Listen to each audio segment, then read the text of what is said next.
What's going on, everybody? Welcome back to another episode of the Gridiron Uncensored podcast. We are continuing with our predictions for each of the power conferences. We talked on the ACC, the Group of Five playoff contenders, and we've talked about the Big 12. Tonight, it is the Big 10. And, for me, we were just kind of talking off screen. It was kind of hard for me just because there's a lot of teams. I feel like the depth is really strong in the Big 10 this year. Though we know who the powerhouses are this season. So we're going to just go ahead and jump in and talk about, contenders, pretenders. And again, pretenders is somebody that should be contending for the playoffs, for the conference championship game, but just doesn't have enough, or maybe the coaching is not exactly the way that we see it should be. Doesn't mean they're a shit team. Just means, hey, they may not be where we expect them to be. And then dark horses, of course. And then we'll give you our conference title, the game at the end, and we'll pick our winner. So let's get to it, boys. Gentlemen, contenders for the Big 10.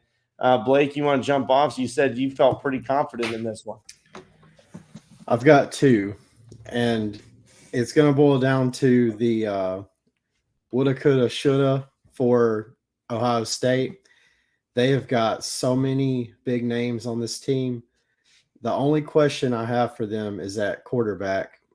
Will Howard be able to come in and do what he needs to do in the Big 10? Because it's a vast difference in the defenses he's going to be facing. But aside from that, like the talent they've got at running back, receiver, and on the defensive side of the ball, I just don't see many weaknesses in Ohio State. So they're my top contender. And then I go Oregon. And literally the exact same scenario. Will Dylan Gabriel be able to come in and move the ball against the Big 10? I mean, it's different. It's not the Kansas and OSU. I mean, it's a big difference. And defensively, I still think Oregon, they lost a couple of key guys, but they've still got a lot of talent on the defense. And I think Dan Lanning, being a defensive-minded coach, is a good thing for them. But, again, the offenses that they're going to face in the Big 10, that smash mouth, I mean, a lot bigger guys than what you see on the West Coast. I think it's going to be a challenge for them. But I think they have the pieces to do it. But I've got it as Ohio State as my top contender, Oregon at number 2. Trevor, what do you think? Yeah. Ironically enough, me and Blake kind of see eye to eye on this one a bit for contenders at least. And God, I hate agreeing right now with them. Oh man. But like, good Lord, guys. I mean, and it's hard for me as it is to say. Yeah. It's not Michigan as a contender, unfortunately. It's going to be Ohio State. It's going to be Oregon. And I don't think anyone else is necessarily close. I mean, they're close. Okay, close is relative. In the Big 10, I feel like there's a lot of parity, and I think that Oregon is going to not find itself in a position like it did last year, where there's like maybe 1-2 teams that can hang. They're going to find that there's going to be about 5 that can hang, maybe even more, depending on, Illinois or somebody like that might catch lightning in a bottle one week, or Michigan State might surprise them in a night game in October.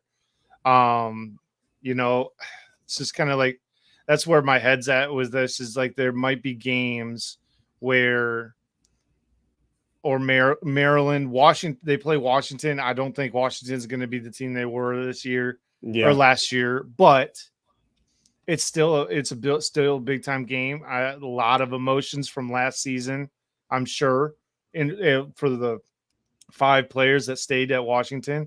I think it was 2. Maybe it might have been 2. You might be right. It might have been 2. But yeah, I mean, it's got to be Oregon and Ohio State. I can't see anybody sneaking into the contender, specifically the contender spot in this particular case, just because how loaded of an offseason that both of those teams had, like between the recruiting and the transfer portal. Like it's hard to look past either one of them. So I feel like most of the country is right on par with that. Like, obviously, the chalk answer is like straight up or okay, it's Oregon, Ohio State. Like, that's it. For me, when I look at schedules, when I look at team defenses and just in general, I've got four. And obviously, it's Oregon, Ohio State. And you guys have already talked on that. I agree wholeheartedly. Both teams are absolutely loaded, and they're the favorites to win. Uh, Penn State's a third favorite when it looks at betting odds, but I don't have them as a contender. I have Michigan and Iowa as alongside of Ohio State and Oregon. I know Michigan has lost a lot, but they had so many players get reps last year. I don't think there's going to be a drop off on defense like you're expecting. It might drop from 1 to like 10. That's not huge. That's still going to be a top defense. And then offensively, with the offensive line, I don't worry about that with Sharon Moore there. Quarterback's the only situation. So I think they have the defense to stay in every single game and to even upset, teams like Oregon or Ohio State. Even though they may not have the talent that they do, I think it's possible. It just depends on quarterback play. So I have them in that realm.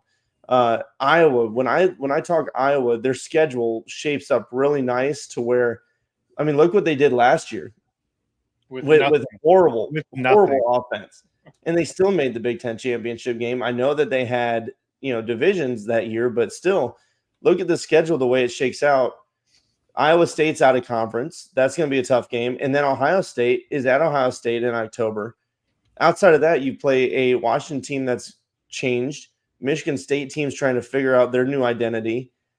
A solid Wisconsin team, but outside of that, these are all teams that they could win, and you could see a 8-1 conference record, and with tiebreakers and whatever else, they might get in the conference championship game. So that's why I have them as a contender.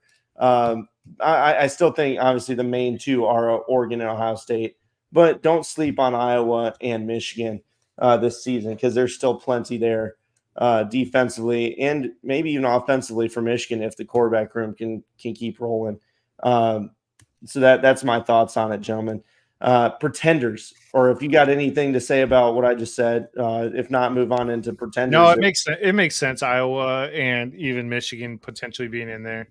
I think that's logical. I don't have too much to argue with that.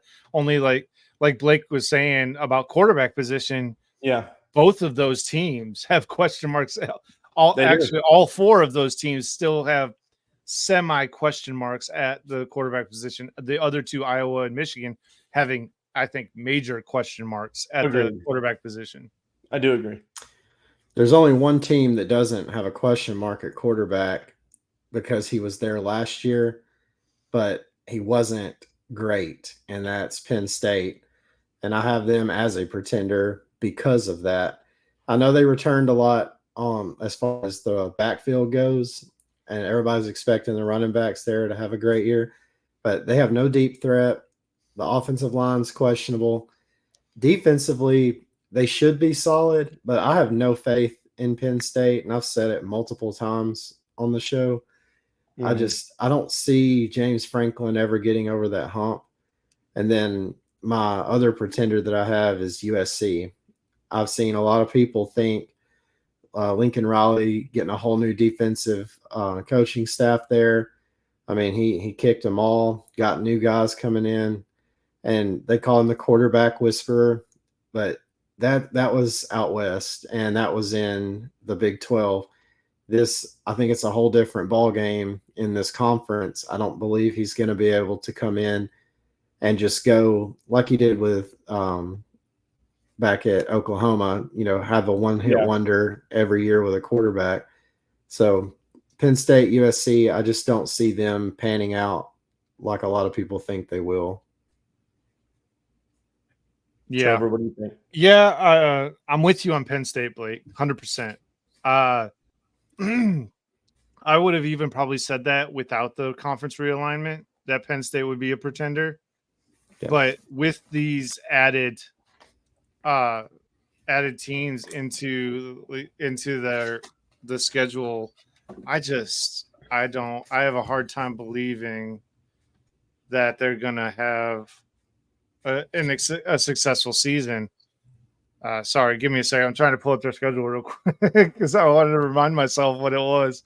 And because they get a nice, fun little stretch in October, end of October and into November with its SC, Wisconsin, and Ohio State, and just that stretch alone, I feel like will destroy their destroy their chances at a chance at it. And yeah, Penn State all day long, Well, we find out a lot about Penn State week 1. And yeah, absolutely, I think that will 100%. set the tone for their season. Yep, absolutely. I completely agree with that. And contrary to Brendan, I think another pretender is Iowa, actually. Even though their schedule kind of lines up nicely, I think that they are going to drop more games than they're going to win. And I don't think that defense is going to be able to handle 2 seasons in a row. I think that the teams are a little bit more wise to their antics, for lack of a better term. And I feel like they can maybe exploit some of the losses that they had on the defensive and the defensive side of the ball. I just think that Iowa is ripe for the picking necessarily to get picked on, maybe. But like you said, their schedule is nicer than most of the upper echelon in the Big Ten. So it's kind of hard for me to say, but I really do think that Iowa is not what people may think they might be. No, I think that's totally fair, gentlemen. The Iowa thing too. Look at how many close games they had last year because they had zero offense.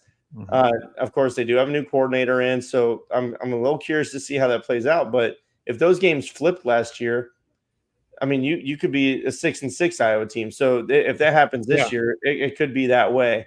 But I trust their defense and being pretty strong, and it'll keep them in every single game. But how long can they hold? Like you said, that's the question, of course, with Iowa.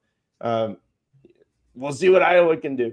When it comes to USC, I'm with you, Blake. Offensively, I think with Miller Moss at quarterback and everything, I think they're going to be fine. Defense, how big of a change can a coordinator have in 1 year? I think it can be a solid change, but I don't know if it'll be as big as they need in year 1. But when I talk pretenders, I've got Penn State as well. We might get hate from it because we all said it, but I just don't trust them. It's like I always compare them to Texas A&M when it comes to, like, I need you to prove it to me. Show me. And Jim Harbaugh got a lot of shit for this, during his time with, well, he can't win the big games. He can't, I don't hear this about James Franklin. Where is this from the national media? Because when I look at their schedule, thank God they dodged Michigan this year because they cannot beat Ohio State and Michigan in the same season. So, I mean, they might do it this year. They might have a solid record. But like you said, starting off in week 1, you play an improved West Virginia team. We're going to learn a lot about them this season right off week 1. But then, again, you've got UCLA, you got USC. Can you contend with those guys? You should be able to with that strong defense. But can Alar be the guy that you need him to be? And look, his stats last year, and I see this brought up on Twitter. Well, his stats were really good. Touchdown interception ratio. Yes, they are. It's 25-2 last season. That's wonderful. But he was sub 60 on his passing completion percentage. And I remember watching the Michigan game and seeing him dwarf these balls into the ground. And some were wide open hitch routes. And you're like, okay. I hate that stat. I hate that stat, that touchdown to interception ratio, because it doesn't tell. It's like cherry picking stats. And I hate that. I hate that because it doesn't tell you the full story. Yeah, it's great because it does show you're protecting the football. You're smart with it. Got it. But you have to be clutch in the big moments. And that I did not see. I mean, not against Ohio State, not against Michigan. And that's you're protecting the ball by throwing it into the ground so no one can get it. Yeah, so I don't know. I like Alara. I mean, I'm curious to see what he can, if he can improve with a new coordinator. But again, the James Franklin thing, I don't know if he can get over that hump. And I think that's a fair critique. If you disagree, let us know why, but I just don't see it. So that's why pretenders, I guess, across the board, Penn State. And anything else, boys, on pretenders, or are you ready to get into some dark horse candidates? Because I've got a few. What do you guys? I'm curious to see who yours are. Well, I've got two, and there is a third one that I'm seeing stuff around online that I'll mention. But my two main dark horses are Iowa and Michigan, both for the same reason. I think both of them will have really good defenses. I think they both have questions at quarterback. Cade McNamara, I think, is a solid quarterback, but I just haven't – you didn't really get a chance to see it out of him at Iowa last year. And then having the new offensive coordinator come in, will it matter and make a difference with Iowa? That's key to them. But I do think their defense will be just as good. If it's a little worse, it's like Michigan from last year. It's just a slight drop off, but I still think it's good enough to hold everybody where they need to. The main issue with them is offense. Can they move the ball? And then for Michigan, quarterback, Donovan Edwards. Yeah, I mean, I think Donovan Edwards is going to be fine running back wise. I agree about the offensive line. Mason Graham coming back is huge. I don't see much drop off defensively either. I just don't know about quarterback. And I know, which I don't like Slim Jim, but I know he had a lot of faith in Orgy. But I just, from what I've read online, outside of Michigan fans, a lot of people don't tend to like him that much as far as like I haven't watched any film on him. I'm strictly going off what I've read from other people's opinions on him. Sure. And a lot of people just don't think he's going to fare well. But, Harbaugh's made good decisions the last 2 or 3 seasons with who he played, and it worked out. So if he saw something in him, there's probably a reason for it. But as far as those two go, if they get good quarterback play, they could definitely make some noise. Yeah. And then another team that I've just seen mentioned is Rutgers. I don't know much about them, but I've seen a lot of people say, don't sleep on them. So, yeah. I'm one of them, but they are not part of my dark horse situation. I do think that Rutgers is going to be markedly improved this year over last year even. But I have 3. I actually added 2 because I switched it up a little bit. So my 3 are as follows. It's USC, Michigan, and Wisconsin are my 3. Is that I think USC, with all of the hate, it is one of those perfect storm situations where it's going to be this young, nobody knows what he can do quarterback. And just, I think that they're just going to light it up. Honestly, I think USC might actually just kick the tires on this whole entering the Big Ten thing and just be like, here we are. And we're going to be USC like we always have been, even though Lincoln Riley, I feel like if he doesn't succeed with this, with Miller Moss, I feel like he needs to succeed with this young quarterback, because I think Lincoln Riley could be on the hot seat in the next 2 years if he doesn't start succeeding quickly. Michigan, Blake said it, really. It's the quarterback, and that's really it. The running back room for Michigan is deep, very deep, actually. The wide receiving core is kind of a question mark as well. They have a couple pieces coming back, but a lot of it, most people didn't even get to see last year. A lot of the receivers that will be playing were maybe on the team, but did not play much. And Wisconsin, I just think that they did a wonderful job in the portal recruiting. I think I just like what they're putting together there, and I think that they will shock some people this season. Yeah, I'm with you guys, and for me, I've got Wisconsin. Rutgers is one of them as a dark horse. Like I don't think they're going to get there, but their schedule's not horrible. I like what Shiano's been doing there, and it all depends on Kaliak Manis. Again, another quarterback situation. It was a little rough at Wisconsin, or at Minnesota. What can he do at Rutgers with a stronger running game, better line play? Let's see what happens with Rutgers.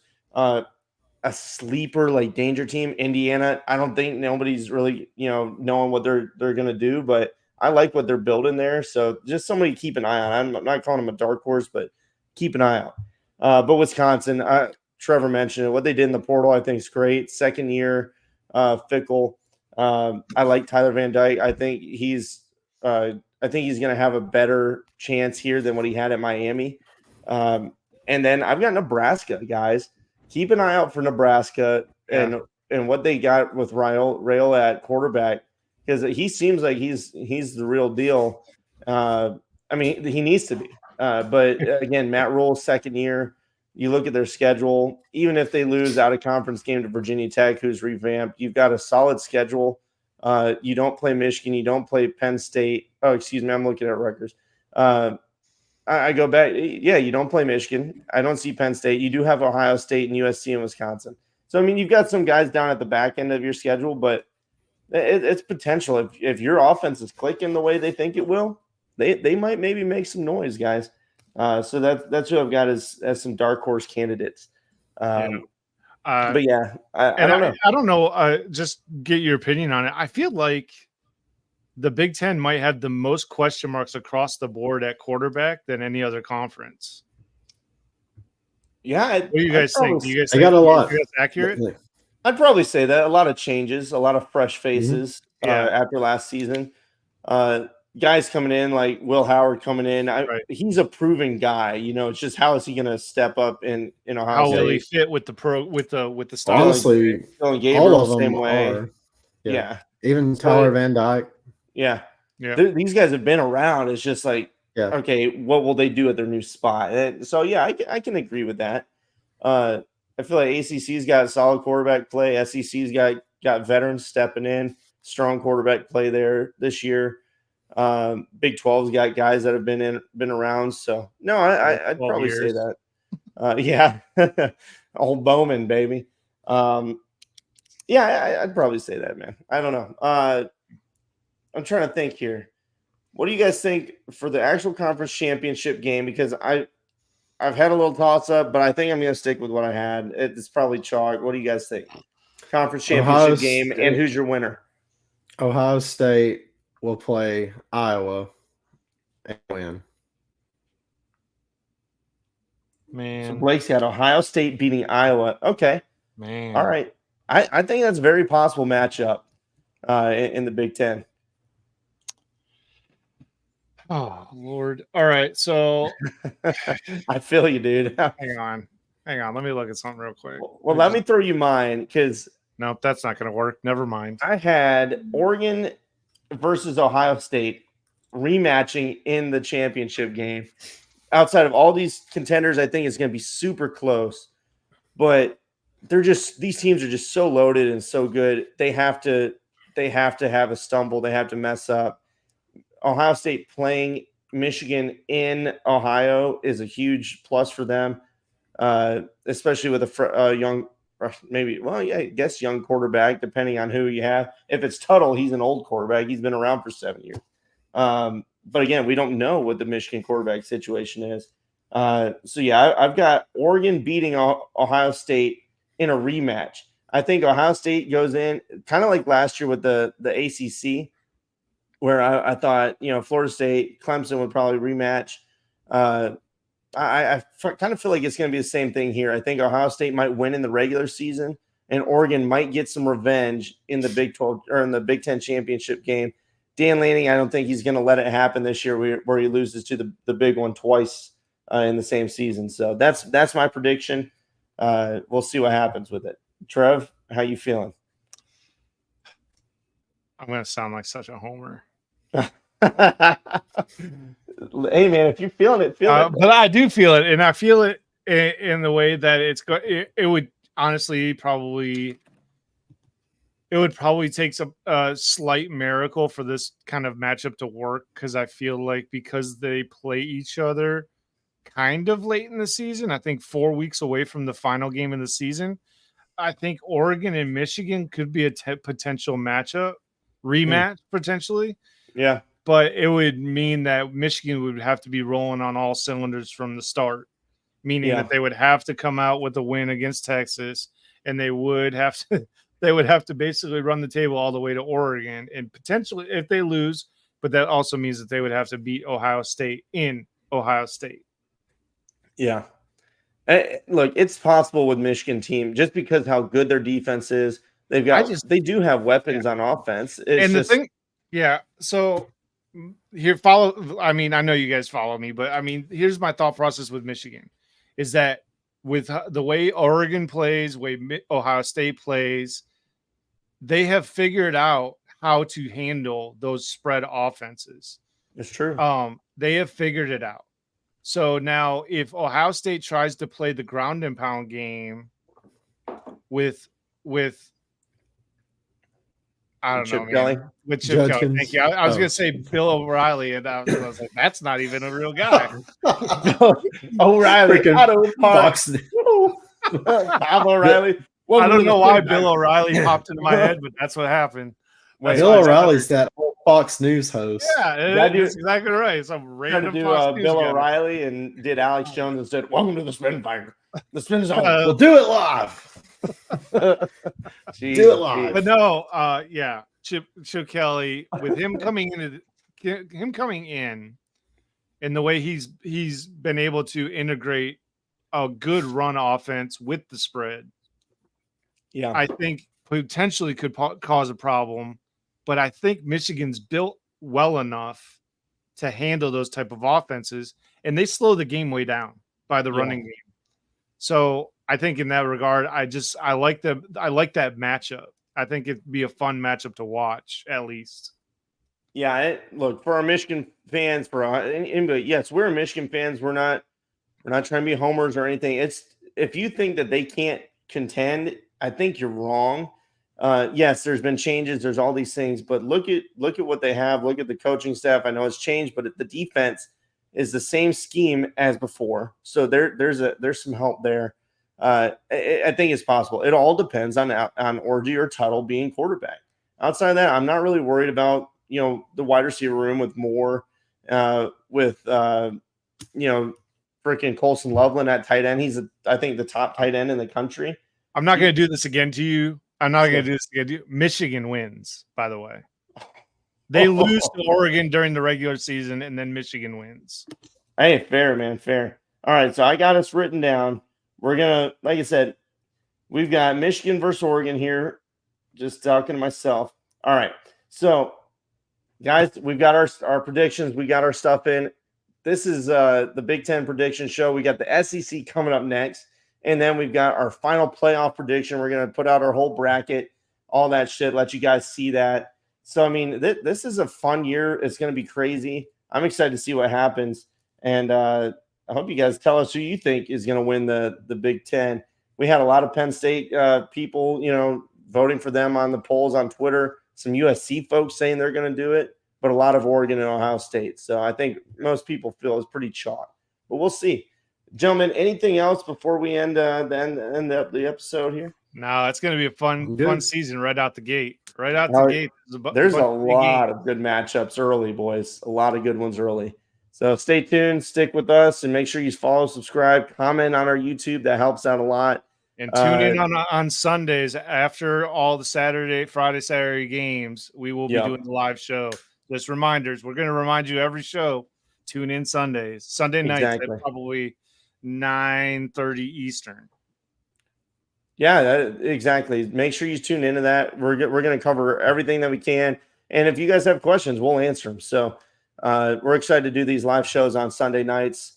And we hope you guys tune in with us. So hope you guys have a great evening. We'll catch you around. SEC next.